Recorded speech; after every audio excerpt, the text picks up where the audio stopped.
Hi, this is Paula Gloria, and this show is Farther Down the Rabbit Hole. As part of the special morning edition and going more into politics, because people who get up early in the morning and are often about their busy day, often have inquisitive minds about topics that maybe later on in the day you sort of kind of accept more readily.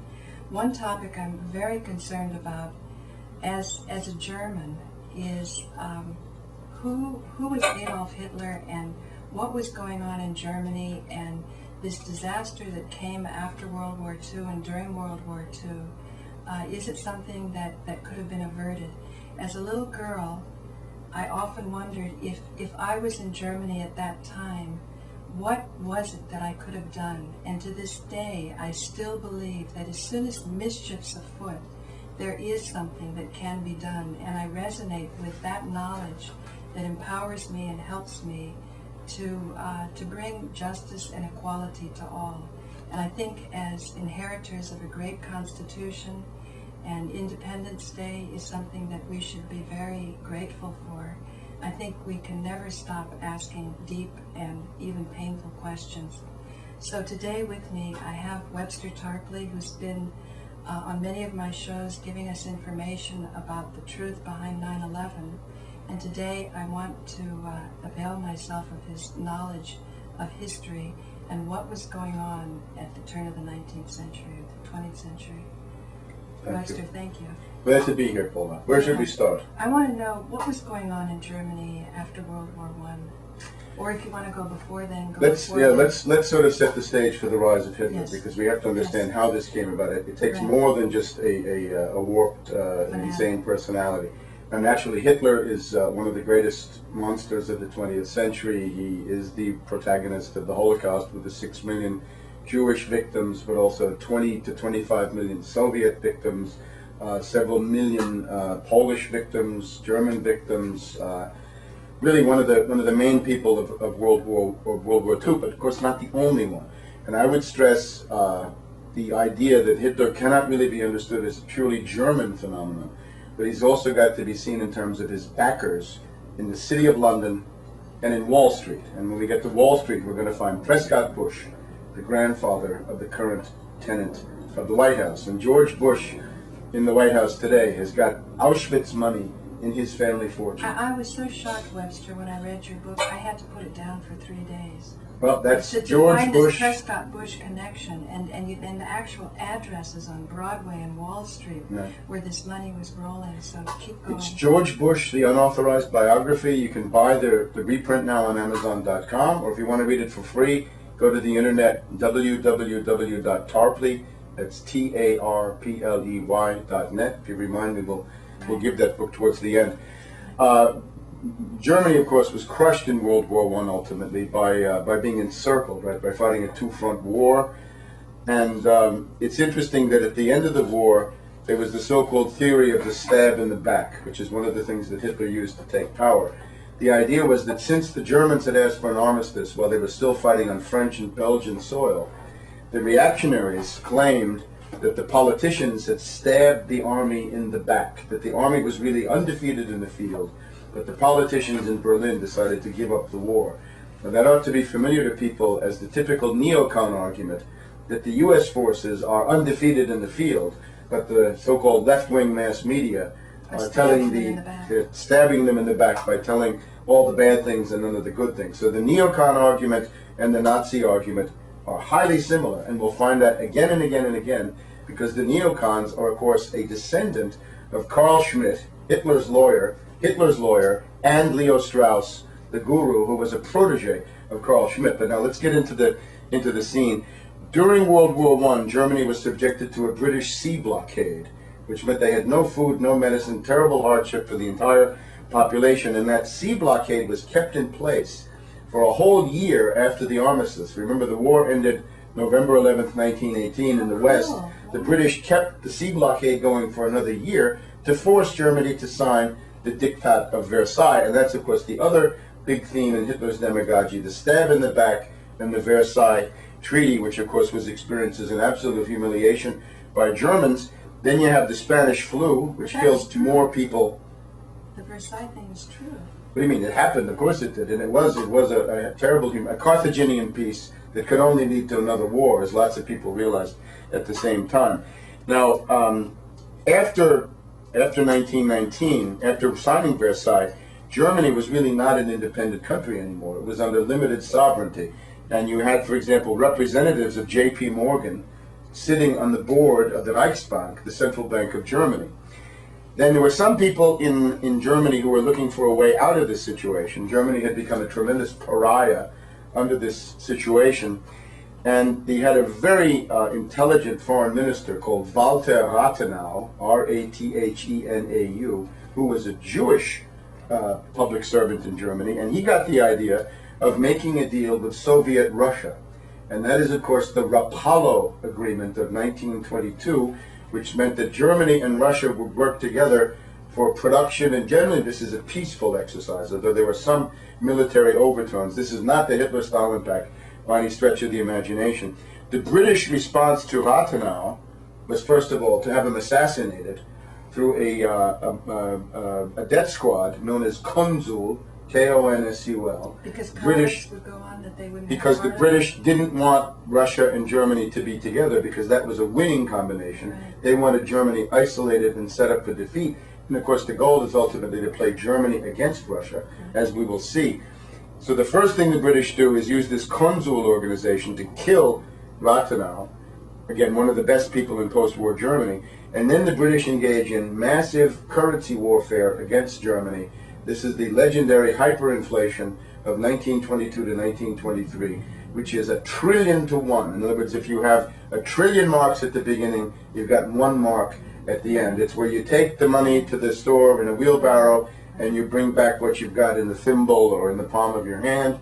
If you go to a restaurant, you've got to, pay at the beginning, because if you wait to the end, it's going to be 10 times more, and all the rest of this. So this is, of course, a very important moment, because hyperinflation essentially destroys the German middle class a second time. We've seen the middle class destroyed the first time in the war, the second time in the hyperinflation, because the people who took it on the chin most were teachers, public servants, people like this. All the time when we get the Morgan people coming in, J.P. Morgan is really running a lot of Germany, in particular a guy called Hjalmar Schacht, S-C-H-A-C-H-T, becomes Hitler's finance minister. Hjalmar Schacht was born in Brooklyn, worked for the House of Morgan, and was an agent of Morgan. House of Morgan? House of Morgan. You've got to see this, that U.S. finance tentacles are all over Germany after the defeat in World War I. Without this, you don't understand anything. Pawn of Montague Norman. Yeah, we'll get to him in a minute. Okay, so Germany is very unstable after World War I. You've got a constant series of coups, putsches. You've got the Kapp putsch by the rightists in 1920, which is stopped by a general strike of the SPD, the Social Democrats and the trade unions. That's 1920. We've got the March action by the communists. We've got all kinds of putsches. We've got a communist republic in Bavaria, where Kissinger's father is somehow associated with it. Kissinger's father. Again, we can't stop for every little detail. Wow. With the Bavarian, this is all in your book? It's in various books. This is not all in my book, but these are things that people can look at. Now, in the middle of this, we get Hitler. Hitler is, of course, an Austrian. He's a Viennese, not a German. He's a failed painter. He's somebody who gives himself airs of being an artist, and he is full of hatred and resentment. This he expresses in his race theory. He also has various senses of inadequacy, because of what is generally described in the books as a genital inadequacy that he has. In other words, he's only got one testicle, and he's got other problems of this sort. Right? Remember the famous song, "Hitler only had one ball." So that's Hitler. He's a failed painter. So because of the fact that he feels so inadequate, and he's got so many sexual problems working, he's attracted by a guy called Lanz von Liebenfels, who's a defrocked priest who writes a magazine called Ostara, which is the story of how you have to be blonde, and if you're not blonde, you're nothing. Now, Hitler's not blonde, but he embraces somehow this race science, and he follows this in any number of ways. Now, later on, when Hitler has already seized power, he has a chief ideologist, Alfred Rosenberg. And Rosenberg says that the basis of Hitler's ideology are 4 people. One is Lagarde, who's a notorious anti-Semite, a guy who influences Emperor William II, Kaiser Wilhelm. Nietzsche, and this of course is accurate, Nietzsche is the proto-Nazi, proto-fascist par excellence. Wagner, with those interminable operas, right, the world, again, it's basically the world of the Lord of the Rings, if you've ever seen that. There's another very disturbing parallel between living in a myth in Germany before World War I and in the 1920s, and living in a myth today with Harry Potter and the Lord of the Rings and all the rest of this stuff. And a guy called Houston Stewart Chamberlain, who is a relative of Lord Chamberlain, the guy who went to Munich with the umbrella and came back with peace in our time. He's another race theorist, another racist. So between the race concepts of in particular, Houston Stewart Chamberlain and Lagarde, the two leading anti-Semites, plus this Lanz von Liebenfels, we get this Hitler ideology. Now, in terms of who Hitler was, the other thing you have to know about him is that he starts after World War I in Munich, Bavaria, as an agent of German military intelligence. Take, for example, the beer hall putsch of 1923 with Hitler. This is, again, it's downtown Munich. Hitler and a bunch of these crazies, unemployed war veterans, are out there attempting to seize the government of Munich, right, Bavaria. But who do they have with them? They have Field Marshal Ludendorff. Now that just means the #2 military guy in the entire German armed forces during and after World War I. Ludendorff, along with Hindenburg, those were essentially the two military dictators of Germany towards the end of the war. So this is not just the First World War. This is not just anybody. This is Hitler's beer hall putsch with the most prominent general anywhere around. And that, of course, that putsch comes right at the end of the hyperinflation. The other people that Hitler has behind him is something called the THULE Society. THULE, T-H-U-L-E. That is a group of raving irrationalists who live in this Norse mythology world of Valhalla and Siegfried and Wotan and the Wagnerian operas, again, the Lord of the Rings, if you want. And something else called the Herrenklub, Herrenklub, That is a group of titled aristocrats who support him and pay him. And of course, we have the famous meeting where a number of bankers and industrialists are called in by Hjalmar Schacht, and they hear a raving speech by Hitler. And then what year? We're in the middle 20s. And then Schacht says to them, "Nun, meine Herren, an die Kasse. Now, gentlemen, get out your checkbooks and get ready to pay Hitler to finance his seizure of power." But it's not just a German phenomenon. Let's look at Prescott Bush. In Lower Manhattan, we got Brown Brothers Harriman down there on Lower Broadway. You find all the stuff in my book. What, 39? Exactly. 52? Whatever the address is. Prescott Bush is the managing partner of Brown Brothers Harriman, which just happens to be the largest investment bank in the world between the two world wars. And he's also on the board of the Union Banking Corporation, which is an extension of the Thyssen, T-H-Y-S-S-E-N, Fritz Thyssen or Thyssen financial empire.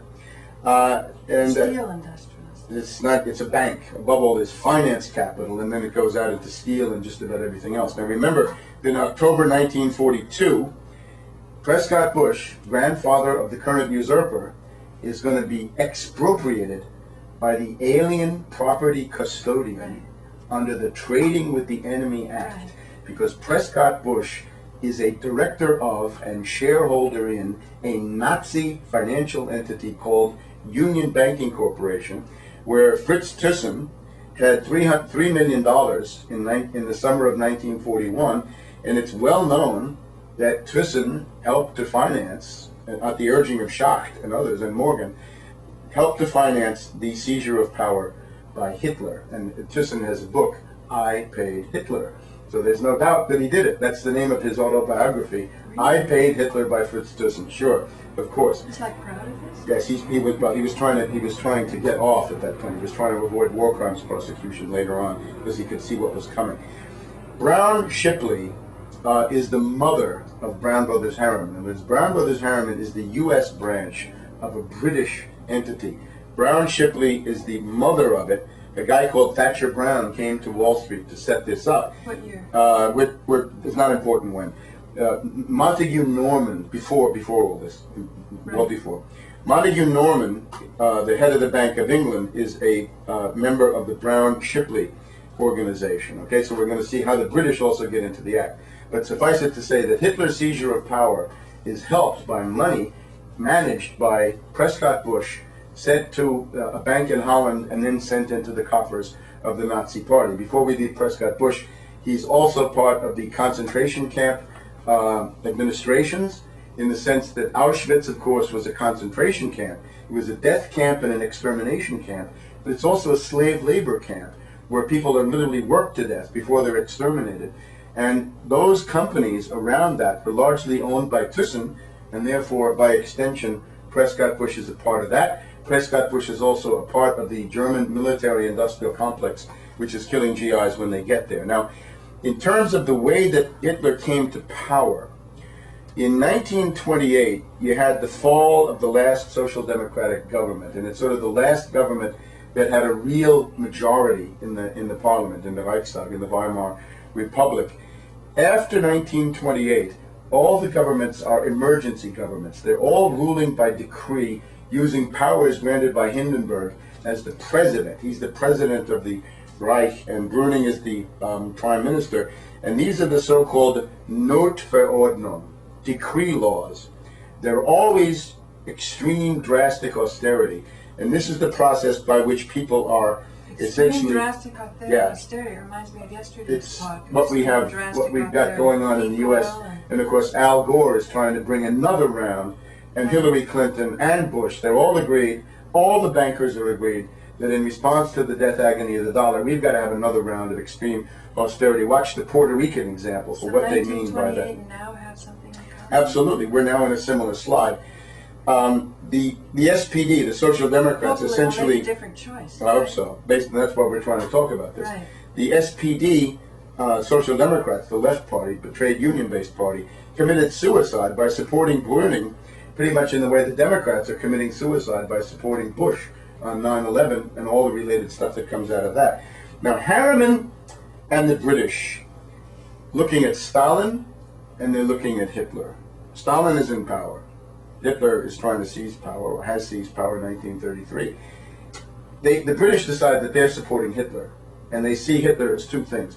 If communists come to power, the communists exterminate the existing elite and make themselves the elite. The Nazis and fascists, Mussolini, don't do anything like that. They leave the elite in place and they put themselves on top. So if Stalin gets you, you'll be shot. If Hitler gets you, you'll have to go through the inconvenience and humiliation of having some Nazi coming into your office and telling you what to do, but that's probably better from their point of view. Right. But the British also believe Hitler is a one-way gun pointed east. They look at Hitler's demagogy and they say, my God, he's anti-Bolshevik, he wants to kill the Russians, this is perfect. We'll play Hitler against Stalin and get rid of both of them.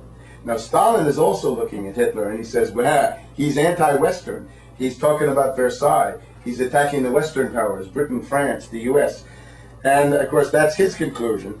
The result is that both groups support Hitler. That's the big, dirty secret of Hitler's rise to power. The British are supporting him, and Stalin supports him. Let's look into how.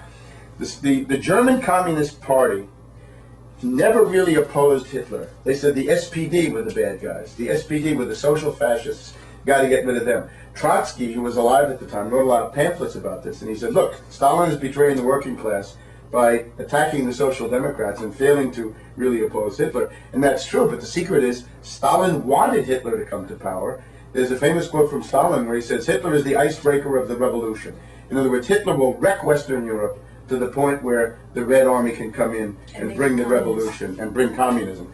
And the night before Hitler seized power, Ernst Thälmann, the head of the German Communist Party, went bowling. And there's a famous quote from Stalin where he says, I think Hitler will probably concentrate on domestic reforms and leave us to build socialism here in the Soviet Union. So there's this pattern. Now, between 1929 and in 1933, you have a series of governments. We mentioned Brüning. Then comes von Papen, a real nasty proto-Nazi reactionary. And then you have this guy Schleicher, and Schleicher is the interesting one. He's a general, but he's a left-wing general. And his program, if you take it as a whole, looks pretty much like the New Deal, which is coming in the United States a couple of months after these events. We're now in December of 32 and beginning of 33. And Schleicher comes in and says, the big task is to create jobs. We need make-work programs, we need jobs. And what he wanted to do... Because the pound sterling's just... We're going to get all of that, yes, exactly. What Schleicher does is to say, I am going to seize the credit-making capabilities of the central bank, and I'm going to issue credit for production.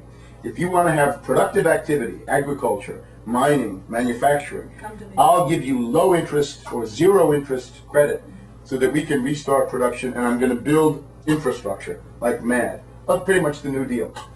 And of course, what happens is the U.S. At this point is not against him, but the British are. The British want him out because Schleicher is talking about friendship treaty with Poland. And the British see that as the ruining of their plans. Because the British want Hitler to attack, they want Germany to attack Poland as a prelude to attacking the Soviets. So Schleicher comes in and he says, I'm going to create jobs and I'm going to have friendship with our neighbors, especially Poland. So the British do everything they can. They also blackmail Hindenburg, who is the president of the Reich, because he's got a son who's got all these gambling debts. So they use the scandal of Hindenburg's son to blackmail Hindenburg to kicking out Schleicher, and with the help of von Papen, they bring in Hitler. So that's the seizure of power in January 1933. And again, if Schleicher had stayed in power and Roosevelt had taken power in the U.S. a little bit later, which he did, you might have had a peaceful outcome without the horrors of Nazism, but the British insisted on Hitler. And the other thing is that the British look at it, they welcome Hitler's racism. This is hard for people to understand.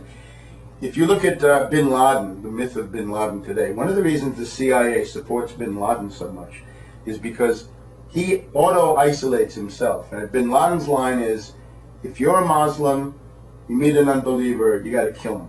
So it means if you're a Muslim, you're going to be isolated. You won't have any friends in Europe, or Russia, or China, or Japan, or India, South Africa, Brazil, nothing. Nothing. And similarly with Hitler, Hitler's race doctrine obviously leads him to the genocide of the Jews, the Gypsies, the Slavs, the communists, the trade unionists, Catholics. He isolates the Germans. And the big moment, of course, is Ukraine. When the Nazi armies get into Ukraine, there's a big moment. What's he going to do? And Poland, too, same story. But Ukraine is where it's really posed. If Hitler had said, let's have an independent Ukraine as a sovereign state, he would have had the Ukrainians on his side, and he probably would have won the war. But his racist insanity prevents him from doing what would be militarily and politically advantageous. So the British profile of Hitler turns out to be the Trump. Stalin is also right in his sense that Hitler does roll over. They banked on a fanatic. They banked on a fanatic who would isolate himself based on his racist insanity. Right. And that's why you have to see, when these puppets are chosen by the British bankers, you got to look at their characteristics because they've profiled them. Now the other thing, of course, the big group supporting Hitler is Lady Astor and the Clifton set. Lady Astor and the Clifton set. This is the main group of the British aristocracy. There's Lord Astor, her husband, Lord John Jacob Astor, Lord Brand, Lord Lothian, Lord Halifax, and this is the social milieu of Lord Chamberlain, right, of Neville Chamberlain, Sir Neville Chamberlain. And they make sure at every turn in the situation, the remilitarization of the Rhineland, the Anschluss with Austria, above all the Munich crisis of 1938, they make sure that the British government under Chamberlain supports Hitler. Chamberlain's job is to build Hitler up so he can get ready and attack Stalin. This is the whole point of the thing. Okay, we have 4 minutes left. Okay, let's see what we can try to get to. Just 1 second. People, stay posted. In 1 hour after Amy Goodman, switch the channel to channel 67, and you can watch Molly Cheshire's show, and she'll be interviewing Webster Tarpley, so you can pick up anything there. The other thing, I guess, is if we look at the period of Nazi expansion from 1939 to 1943, the German capital structures, of course, have collapsed, and the banks are all bankrupt. So what they do is a policy of extensive looting. You can see this, for example, Hitler, when he talks to his inner group, you can read this in William Shirer's Rise and Fall of the Third Reich. Hitler says, we are facing financial collapse, therefore we have to attack Poland and add them to our looting base. In other words, what can you sack? What can you loot? Right. What can you exploit? What can you seize? What can you rob? 1939. September 1939. Right. So from 1939 to 1943, beginning of 1943, you've got extensive looting. Expand the looting base to include most of Europe. 1943, after Stalingrad and El Alamein in North Africa, the extensive part doesn't work anymore. Now it's got to go to an intensive part. And this is where the concentration camps come into their own. As extermination camps, death camps, but also slave labor camps. There is a certain economic purpose in this, which I think we have to see today. For example, under the Republican bill on immigration, if you say 12 million or 20 million illegal aliens or felons, you're going to put them in a jail, you're really going to put them in a concentration camp and put them on forced labor. So we are not, if the Republican bill went through, we would be close to a slave labor economy here on the model of Germany 1943 to 1945. And I think the parallel is this. Under globalization, globaloni as I like to call it, all during the 90s, the U.S. looting base expanded until it reached its limits. Now the limits now seem to be Russia, China, Iran, a series of countries that are saying no. No. Syria now also no. And as various countries bump the dollar, the U.S. looting base is going to shrink. It's going to shrink. And that will mean a shift over to intensive looting. And they will try to have austerity under the banner of peak oil, under the banner of global warming, and a whole series of other things. But it will be genocidal austerity. So we are facing something like the threat of what amounts to a concentration camp system in this country. So in our last minute, what kind of New Deal can we look forward to? Because there was this. Well, if you want a New Deal, you better fight for it. That's what I would say. If you want the New Deal, you better study it. I would say the New Deal is essentially the repertoire from which we can draw everything that we need now. Some parts of the New Deal were failures. We don't want to imitate those.